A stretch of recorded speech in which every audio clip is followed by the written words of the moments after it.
I think you hit it right on the head. As a 25-year-old going into my 5th year, I've got vets, I've got younger guys, and you know the Chris Kamens of the world who are like 33, 34. Ancient, old. You know, no, I'm not saying that in the sense that they're old, in the sense that they've experienced, you know, differences in media coverage. You know, when Chris first got into the league, he was watching Prison Break. I just started watching Prison Break. You know what I'm saying? So, like, understanding that there was no Twitter for him, there was no Instagram, and just to see that, you know, right after a game, you go in the locker room and there's certain people you want to give quotes to and certain people you don't, but I understand that you have to give them to everybody. So I also understand that there's young kids who are impressionable and they need to understand that even when you lose a game, it's still important that you talk about why you lost, even though you don't want to, or you're upset, or you're mad, because then it leads them into the wrong path, thinking that it's okay. And I know there's a lot of, we're in North Carolina, and I'm a Cam Newton fan. Like, I like Cam Newton. But like me and my mom sitting there watching and seeing him upset, I understand you're upset you lost the Super Bowl. But you still have to give the journalist a story he needs to write about. He has to bring his boss something the next day. So I understand both sides because I went to school for it, but I think a lot of athletes, they're just angry or frustrated, or they'll take the fine and just say, forget it. But I think it's to your point, like the trust doesn't exist at the same level, if at all, the way it did 10, 15, 20 years ago. And it is because of the landscape, it's because of social media, it's because of all these other things. So having other alternatives so that it doesn't become bigger than it needs to be, I think is helpful.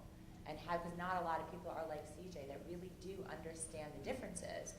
So, you know, to me, and not to bring it back to the Players Tribune, I think it's a compliment, meaning we've had so many beat writers call us and thank us because we wrote a story about Andrew McCutcheon. Andrew wrote a story on the Players Tribune. And beat writers read the story and started asking questions about the story. Versus, I think sometimes when it goes back and forth, when the trust isn't there, then they keep digging around just the same questions, where if they actually, how you started, which is, and I'm sure that's how you guys, that's your career, that's why you have a lot of the respect and you have a lot of the relationships. You know, a lot of the younger journalists and a lot of people that there now don't have it, and so if they can go back and ask questions about other things besides that one play, I think that that would be helpful. I'll say one of the problems, though, that overrides this is the sheer number of people that are involved on a day-to-day basis in every city, as opposed to the olden days, is a problem. And the time and the access that we once had is concurrently been diminished as well. So you don't get a chance to develop the relationship that a player can honestly approach you or trust you or relate to you or you know, and as a person as opposed to the writer, the way we had the opportunity. You just don't have the same opportunity. You simply don't. I mean, I remember I was not stunned, I was almost wildly amused about 7 or 8 years ago when I wanted to do a story with Kevin Garnett. Anyways, doesn't matter what the story was about. And I had to go through the PR guy, Jeff Twist, to get Kevin Garnett to talk to me. I was a columnist for the Globe, because you just don't walk up to him after practice the way we once did, you know, or before practice. It just doesn't exist that way anymore. He had a wall set up. So it's you don't have a chance to develop those kind of relationships that Mike alluded to, that I alluded to. I mean, I have personal friends who were players. I don't think there were too many guys today, frankly, that got writers and get a chance to actually make personal friends out of players. And the players wouldn't want one to be one, but we just naturally fell into friendships based on the fact that we were to spend that kind of, dare I say, quality time together. How much, and this is for everybody up here, how much has the opinion piece of social media affected how things are covered now and how athletes now look at the media thinking that maybe they're all lumped together? Stumped him. No, I think people are pretty smart. I give people a lot of credit. I don't think that the nastiness that you can find on social media, you can find nastiness in the newspapers. I actually think people are smart enough to go through it and say, this is an informed opinion. This is something that I want to pay attention to. This is something I don't. you know, I may be completely out of touch, and often people in sports have suggested that I am completely out of touch. But no, I haven't changed. I have never changed the way I approach what I do. Social media hasn't changed it. The proliferation of people, you know, what CJ was talking about. Where once there was 5 and then 10, and now there's literally, I'm sure there are nights when there are 50 people waiting for you at your locker after the game. And as you know, especially on the road, when you get into some of the bigger markets. But I've always felt that the people who either read what Bob and I write or read what is in the Players Tribune or watched us on the Sports Reporters or have listened to me, I think that they know that if they come there, they're going to get a pretty reasoned, intelligent opinion. And if I'm not saying I don't say we've all said stupid, you know, things across our careers. You know, I've often said to Bob, some people cannot be rehabilitated. But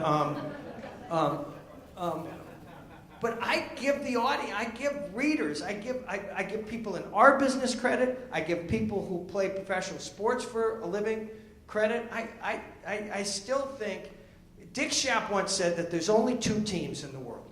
There's the people who want to smarten up the world and the people who want to dumb it down. And I prefer to think that most people want to be on the smartening up team. Anybody else? Now I forget. Thank you. Just with the proliferation of social media, and it's almost become, for better or worse, a citizenry of journalists. Everybody can be a journalist now.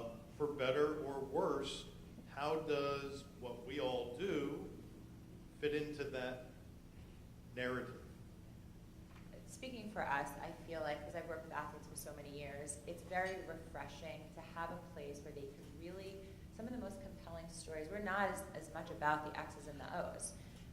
I was just saying to Bob earlier, 3 of our most popular stories, and that's including Kobe announcing his retirement, Kevin Durant announcing his going to Golden State, are hockey stories. We're talking about really serious things that athletes just probably wouldn't be as comfortable saying, just because if it's that serious and the trust isn't at that level, A, they probably wouldn't go that deep, but B, a lot of the traditional media isn't interested in that level. Hockey is very underserved. There's a huge loyal fan base there. But we're also talking about, like Daniel Carcillo did a POV with us. He used to play for the Blackhawks.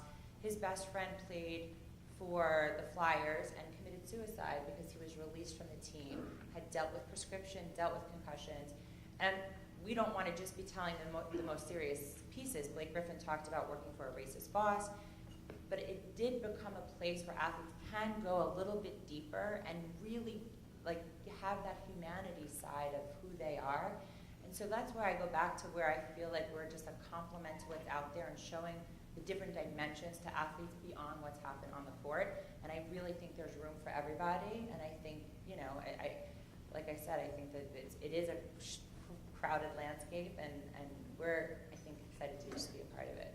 No, there is room for everybody, and I think Jaymee makes a very good point because there are so many other aspects of topical areas in sports that we would have, frankly, a better opportunity to write about and present than the average player would have time to even research, you know. And I think that they can complement each other. And I know I've enjoyed many of the Players Tribune stories, and I just think the series about Letter to My Younger Self is ingenious. I think it was a great idea. And I think it's whoever came up with that one, I give them a hearty standing up. I think that was good. And I think we can all, to borrow a phrase, we can all get along, you know. But let's be honest, the idea and the concept of it scared people in our business. They finally found a way to eliminate us entirely, you know. But it isn't the case necessarily.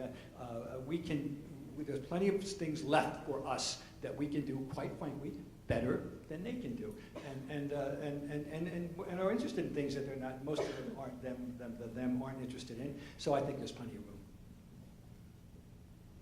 There seems to be, at least in some days, I'll get online and I'll start reading stories and realize I'm never going to read all the good stuff because there is so much good stuff out there now. CJ, I want to ask you, who do you read? Who do you like? Put me on the spot. Put me on the spot. From I can check you. yeah, I like Bill Simmons. I read a lot of Woj just because it's instant news. You know, figuring out. I joke all the time. I went on Woj's podcast and I said, "Let me know when I'm going to get traded," because he always knows first. I said, I'm in the middle of purchasing a home, and if you think I'm going to get traded, let me know, and I won't close because I'm closing this week. So like just joking about, you know, I have relationships with certain guys to where if they want to spend an hour, I'll spend an hour. Even if I have obligations, I'll tell them like, look, I trust you, I like you as a person, I know you're going to do right by me, and I'll take the story. But a lot of Woj, Mark Spears is a guy, I read a lot of his stuff, and since I currently play, I watch a lot of guys who are transitioning from playing to journalism just because I like to see, if they're actually good at it, because a lot of us, I hate to say it, a lot of athletes aren't good at it and they're trying to transition and sometimes they wait too long. But, you know, Chauncey Billups, Jalen Rose, I watched some of those guys. Magic did a little bit for ESPN before he took over for the Lakers, but just kind of watching them and seeing how they transition, you know, how they dress, how they talk, are they stuttering? Do they enunciate correctly? Are they talking fast? Are they talking slow? Are they looking at the cameras at the right time? So just stuff like that. But I need to, like you said before, I need to broaden my reading. I'm on Twitter all day searching and reading different stories by different writers from ESPN, from Yahoo, from everywhere. So I probably left a lot of guys out, but